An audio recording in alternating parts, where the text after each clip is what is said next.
Welcome to day 15 of the Hopeful Skeptic Coffee Chat, where we talk about God, life, philosophy, and hopefully do it together to challenge our own thinking and hopefully be better for it. So I invite you to get your favorite beverage, mine's coffee, sit back and think about today's question.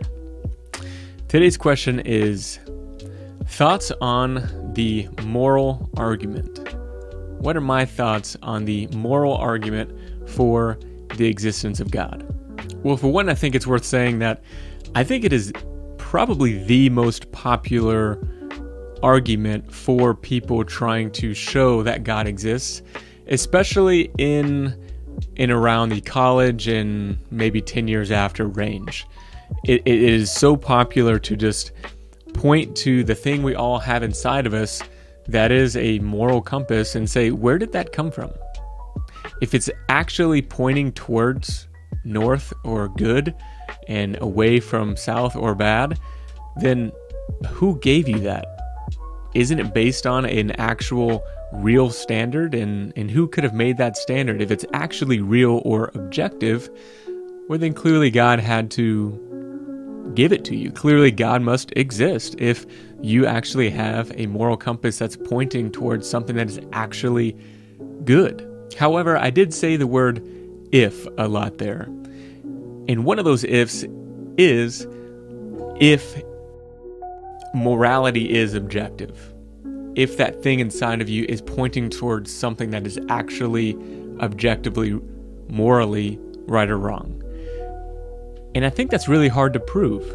And so what it relies on is just an emotional response from whoever is talking about it to say, actually, I'm unwilling to say I think that the things that I feel morally aren't actually right and wrong, that right and wrong doesn't exist, that it's just something that's inside of me and my other fellow humans. And I will admit that's kind of a hard thing to say. You'd have to say things like genocide, although we personally as humans see obviously that it's evil and wrong, unjust, and needs to be punished, and this is just terrible and makes you want to be sick thinking about it. But there's a chance that that's just a human experience, and therefore if we weren't humans, if we didn't evolve these sorts of moral compasses inside of us, we wouldn't feel that way necessarily. Think about animals that kill their mates. They don't see that as morally wrong, but that was just, advantageous for their survival.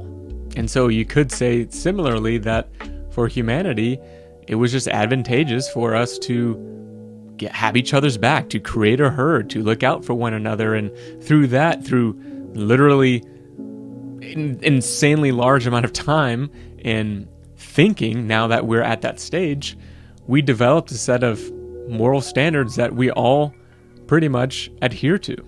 And so over my life thinking about this question, honestly, I think the moral argument for the existence of God, although probably the most popular in people around me and people my age, it always seemed like the least convincing to me.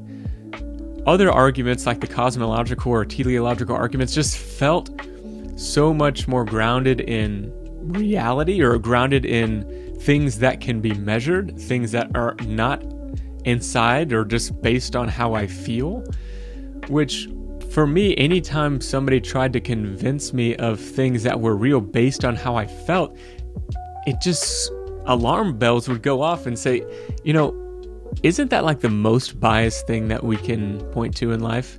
Let's try to define proof or find proof, or not proof, truth based on how we feel. Isn't that like the defining characteristic of how you shouldn't go about that? Like, let's just say truth is however you feel. Like, that's not how it works in any other part of life. Why would we say that about God or philosophy or religion? Things that happen through history, science, we don't measure those based on how we feel about them. They just are what they are. Sure, you can have your own interpretation of certain things through history, especially, and you can have your own views on where evidence is going to end up pointing different scientific discoveries. However, in neither case do we say, how do you feel about a topic? That's therefore what happened in history. How do you feel about this discovery? Therefore, it's true. That's not how we go about finding truth. And so I think the moral argument has a huge problem that it needs to figure out how to overcome.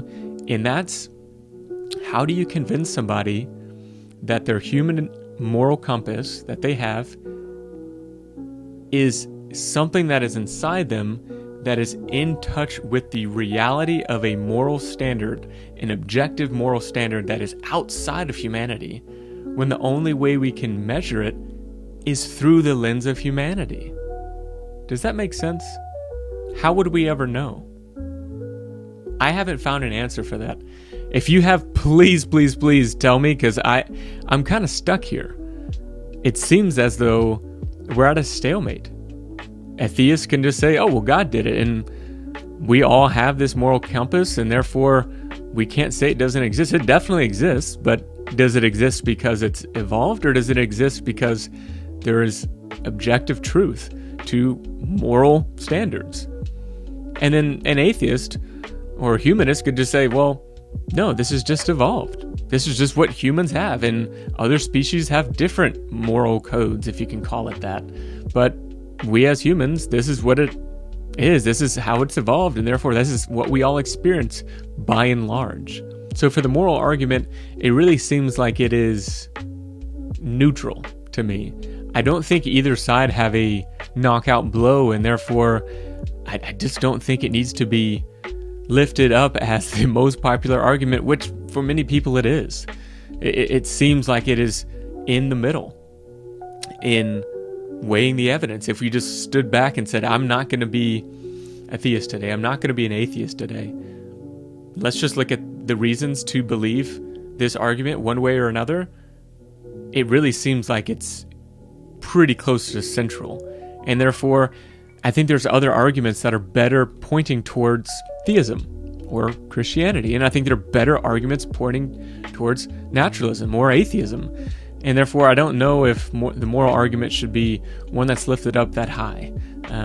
But I know a lot of people love this argument, and it hits close to home. And for many people, it's unthinkable to say atrocities throughout history aren't actually wrong. And believe me, what I'm not saying is I don't think terrible things that have happened through history are not wrong. And hear me when I say this. To me, that's the point. How else would I be able to say if something's right or wrong without saying I feel that it is right or wrong? Do you see the difference? To me, of course, what Hitler did in taking over Germany and then using the military in order to carry out insanely terrible things, I think it was terrible. But do I think it's terrible because it is terrible? Or do I think it's terrible because, let me use my terminology here, right, because fellow Homo sapiens like myself were physically, emotionally, and psychologically harmed. And as a fellow human, I've evolved to feel like that's bad. And therefore I should stop people from hurting people. And I feel like that is something I should morally do. How do I know the difference between that and God said it's wrong and therefore it's wrong? Wouldn't it feel the exact same? What do you think? Let me know down in the comments. And this has been day 15. I hope you had a great day, and I will see you tomorrow for day 16. Cheers and have a great day.